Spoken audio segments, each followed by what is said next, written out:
এতদিন অনেক ভিডিওতে দেখেছেন, তো আজকের ভিডিওটা একটু ব্যতিক্রম। কারণ আজকে হচ্ছে আমি একদম সরাসরি ভ্যাকসিন দেওয়া দেখাবো। তা হচ্ছে আমি যেভাবে ভ্যাকসিন দিই সেইভাবে।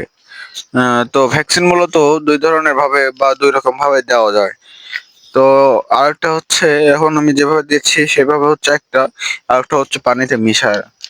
তো আমি হচ্ছে লক্ষ্য করে দেখি অনেকেই কাজের চাপে হোক বা তাড়াহুড়োর ক্ষেত্রে হোক পানির মধ্যে ভ্যাকসিন করে।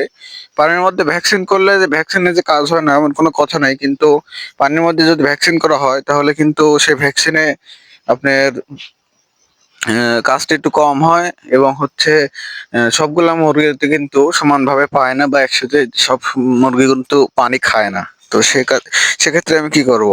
সেক্ষেত্রে আমরা হচ্ছে যে ড্রপের মাধ্যমে মুরগিকে হচ্ছে ভ্যাকসিন করে থাকি, অর্থাৎ চোখে ১ ফোঁটা করে দিয়ে দেই।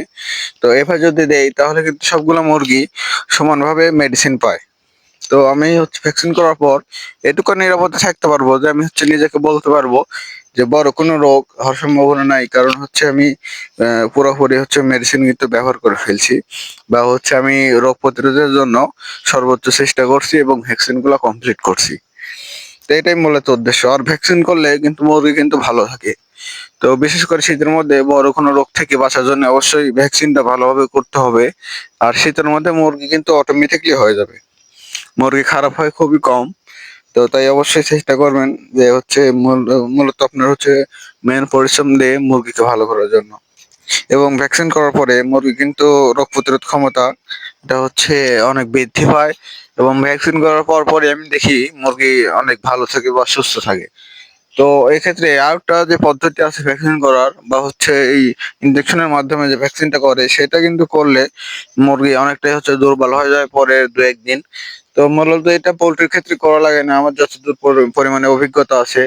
তো পোল্ট্রির ক্ষেত্রে হচ্ছে ভ্যাকসিন অনেকে পানির মধ্যে দিয়ে করে বা বেশি মুরগি হলে পানির মধ্যে দিয়ে করে। আর আমরা মূলত হচ্ছে ড্রপের মাধ্যমে চোখে দিয়ে থাকি। তো ভ্যাকসিন করার পরের দিনই সকালে খাদ্য দিচ্ছিলাম আর ভাবলাম ভিডিওটা করি। তো ভ্যাকসিন এটা আপনাদের সাথে একদম সরাসরি শেয়ারও হয়ে যাবে, তাই একটু ভিডিও করে রাখছিলাম। পাশাপাশি হচ্ছে সকালে খাদ্য দিচ্ছিলাম। তো মুরগিগুলো দেখতেছি এখন বরাবর অনেক ভালোই। তো ফার্স্টে আপনাদের বলছিলাম যে অনেকখানি ওয়েট লস ছিল। আলহামদুলিল্লাহ ওয়েট লসটা হচ্ছে সমাধানের দিকে চলে গেছে। এখন যাই হোক একটু কম বেশি আছে সেগুলা হচ্ছে কোনো ব্যাপার না। কারণ হচ্ছে মাত্র ১৯ দিন বয়স। সামনের দিনে এগুলা হ্যান্ডেল করার পরেও আশা করছি অনেক ভালো মুরগি হবে। শীতের মধ্যে মুরগির ওয়েট হুট করে আপনার হচ্ছে ৫-৬ দিনের মধ্যে এমন একটা ওয়েট হয়ে যাবে আপনি চিন্তাও করতে পারবেন না। শুধু আপনার লিটারটা ঠিক রাখতে হবে। তো বরাবরের মতো এবার হচ্ছে লিটার নিয়ে একটু প্রবলেমে পড়ছি। এর আগে এরকমভাবে প্রবলেমে পড়তে হয় নাই, এবার একটু বেশি।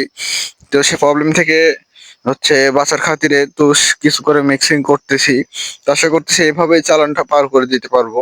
কারণ চারিদিকে অনেক খামার এছাড়া হচ্ছে আরো অন্যান্য কাজে কাঠের যে গুঁড়াগুলো আমরা লিটার হিসেবে ব্যবহার করি সেগুলো কিন্তু মানুষের অধিক পরিমাণে চাহিদা রয়েছে। সে কারণে পর্যাপ্ত পরিমাণে আর কি পাওয়া যায় না। তো সুপ্রিয় দর্শক, দেখতে পাচ্ছেন খাদ্য একদম শেষ করে খাইছিল। তো আবার হচ্ছে খাদ্য দিয়ে দিলাম। আর কি পরিমাণে খাবার পাত্রে হচ্ছে মুরগিগুলো লাগছে। তো এগুলো আসলে দেখলেই একটা খামারি কিন্তু অনেক পরিমাণে আনন্দ পায়, অনেক পরিমাণে হ্যাপি থাকে। শুধুমাত্র মুরগি যদি সুস্থভাবে খাওয়া দাওয়া করে আর ওয়েটটা যদি ঠিক থাকে। শুধু এটা একটা খামারই বুঝতে পারবে, অন্য কেউ বুঝতে পারবে না। তো আশা করতেছি ভিডিওটা সবারই উপকারে লাগছে। আর এতক্ষণ দেখার জন্য অবশ্যই ধন্যবাদ।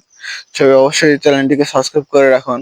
সামনে এরকম গুরুত্বপূর্ণ ভিডিও এবং ছোটখাটো নানা তথ্য জানতে আশা করছি সবারই উপকারে আসবে ভিডিওগুলো।